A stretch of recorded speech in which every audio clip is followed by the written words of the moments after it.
about the Silver Line announcement. So you said fall. I know the first question I'm going to get is what's the opening date? Sure. What's the closest you can give me to giving me a date at this point? Yeah, Tom, really late fall is the closest we can get right now. I think as you noted, this is very different, than phase one, particularly due to the yard. Because of that, we need some time to ensure we get all of our employees there and get them properly trained. I didn't note during the board remarks, but we also have to go through another safety certification process, pre-revenue service review, with the WMSC. That's really going to get after our employees' proficiency in operating on the new segment and becoming familiar with all the new equipment at the yard. So that's certainly going to take some time. But I think, as the weeks progress here, I think we'll continually, be able to hone in a little bit better. And certainly we expected this question. And, I'm being very frank. That is as close as we can get right now. We are committed, certainly to this year, without a doubt.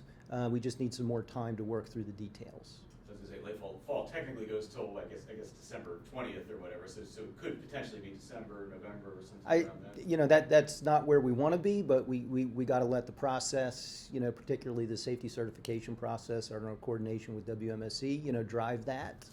So that's the time we need to work through those details. And what is the sticking point with the yard? Just because you have a new yard, I mean, what makes that take a little extra time? Well, I won't get the date exact here, but I mean, the last yard we opened up was Greenbelt, over 20 years ago. It's a big deal. I think folks are familiar with the industry. There's a lot of movement. It is a dangerous place with a lot of employees and a lot of train movement. And there's just a lot of unique equipment that we use to maintain our rail cars. So there's just a certain degree of time and training that's unique to the rail yard that certainly takes an extensive amount of time. And I think, as I noted, 90-acre facility, right? So that is huge. And 350 employees. So those are a lot of folks, that require the time and space to get through their familiarization with the new equipment. For the folks watching this on TV who have never heard of what operational readiness is, I mean, tell us why today is a big deal in getting this. Oh, it's huge. It's huge. So, I mean, essentially what is happening is, as I speak, we have employees, our Metro employees out in the field changing cores and locks to stations because they're putting our security devices on there because we're now going to be responsible, for cleaning the stations, securing the stations. We have people in the yard going through the handoff on, in each one of the traction power rooms, to make sure, there's a clean, chain of custody on who is now responsible for maintenance in the safe operation. So really, if you were to go out there in the field right now, I received a few cool pictures this morning. You see, a lot of folks with, Metro vests, working through the yard and the main line, with the Airports Authority's contractors and doing the handoff on all that infrastructure. We heard a lot of stuff about like heat tape, things like that. Are there any lingering issues even as you take it over, or are they all pretty much settled at this point? Yeah, well, what I can tell you is we're through the safety certification process for both the yard and the main line for the infrastructure, right? As I noted, we still have to go through another safety certification process on the operational side. So all those things, are behind us. There still are some, punch list items. Heat tape is still an issue, we're working through, but we're confident, that we have a clear way ahead on that. This is obviously a big moment. Paul, can you obviously being a person and a representative from Virginia, what is it like for the state and for the jurisdictions down there moving forward this fall? Yeah, I mean, it's obviously a big deal if you drive along 60, the toll road there, and you see, the stations, and you see all the development and all the economic development that's happening in and around those stations. It's obviously very exciting for the Commonwealth, but it's also really important for the system because this is truly an area now with the extension of the Silver Line where we potentially can see a lot of ridership growth. And a lot of people are moving near metro stations. I mean, it's just a fact. And we not only see it along that part of the Silver Line, but we also see it in other parts of the system as well. It's also exciting for the jurisdictions because they're going to be expanding their bus systems and their micro transit systems to get people to and from metro. So there's a lot of things that are going to be playing out over the next 90, 120 plus days, as we move toward revenue service. You bring up a good point, Paul. The impacts of telework is, nationwide on transit is very clear. But with the Silver Line and the growth that's occurring there and the residential development and everything, with the traffic down there, it would seem to make a lot of sense for anyone who's moving to those new apartments or condos to take Metro. Oh yeah, I mean, I absolutely. The people in the jurisdiction are hearing from those folks. They're all waiting, waiting for the Silver Line to open. They moved there for that reason. We know that's the case, but Justin, we've talked about this before. I think we're going to see people using the system differently. It's not going to be the Monday through Friday, 9 to 5, everyone going to the core, or in the district. There are still people that are going to do that, maybe 3 or 4 days a week, but people are going to be using the system, reverse commuting out.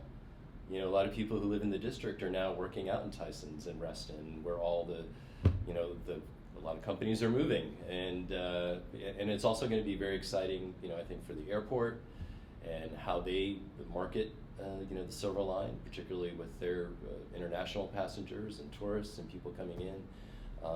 And a lot of companies are moving there because it will have easy access, to the airport, and we're going to have the station right there. So, a lot of aspects to this that are extremely exciting, and it's a real growth opportunity for Metro. Andy, can you talk about, Tom mentioned some lingering issues. One, the status of the concrete panels and whether Metro will have to maintain those in a special way long term. And then two, is there an escrow account that MWA is giving Metro to maintain a lot of these issues, and how much is it, and has that been turned over?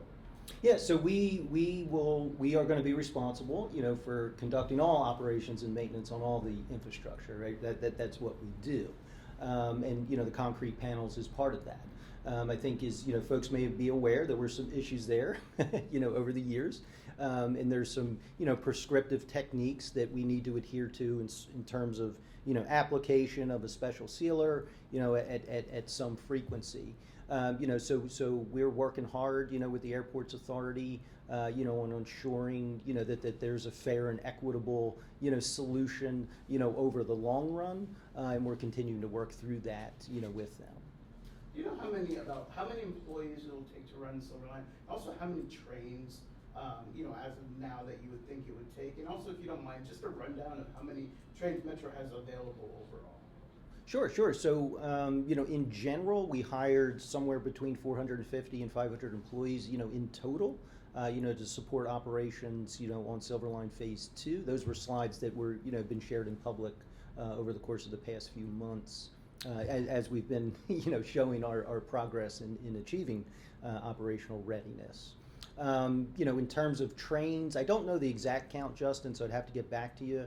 I will tell you it's not that many, meaning, it's not more than 7 or 8, but we could certainly get back to you, with details on that. And will all trains be able to run on that length, or will it just be 7,000 series ones?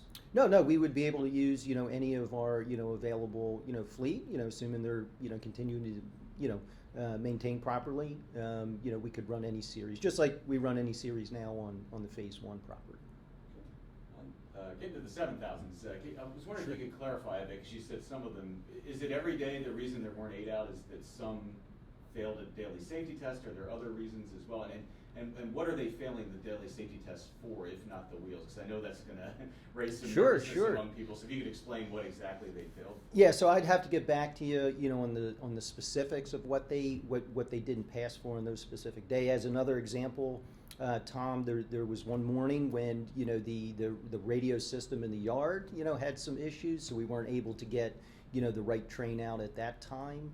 But I can assure you, it's we are doing the back-to-back properly, and we have been able to do that successfully on the 8 trains that we had planned on. We had 7 today. We just started last week, so we're getting better.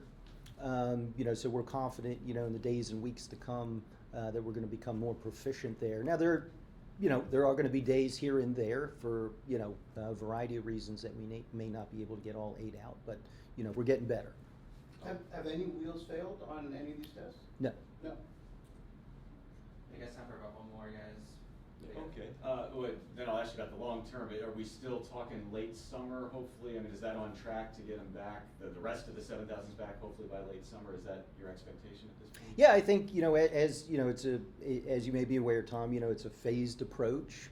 And we do expect to, start getting some more out there. We'll be constrained to 8, for a while here, but we believe by the end of summer we'll be able to start putting some more out there once we get the automated technology system, fully certified and functioning up near College Park.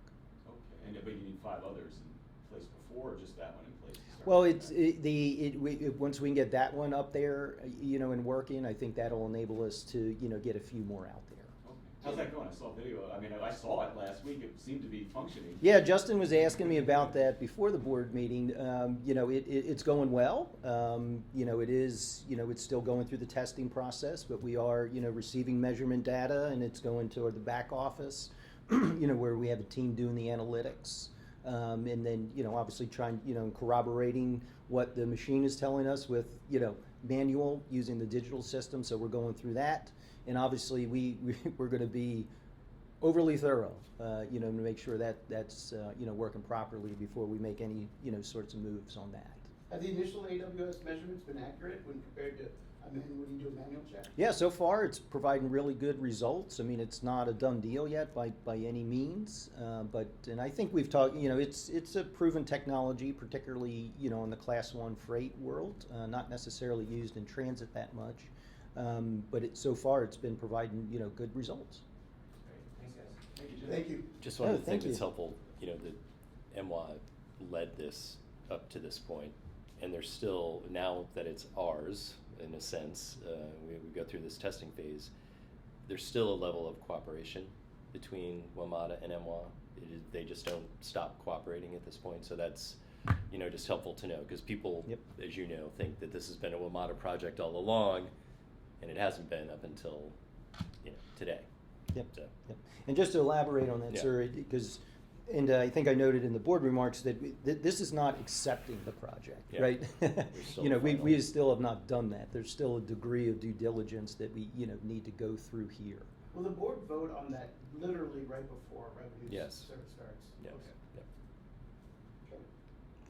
Great, thank you. No, thank you, gentlemen. Much. Great, thank No, you. thank you. It's helpful.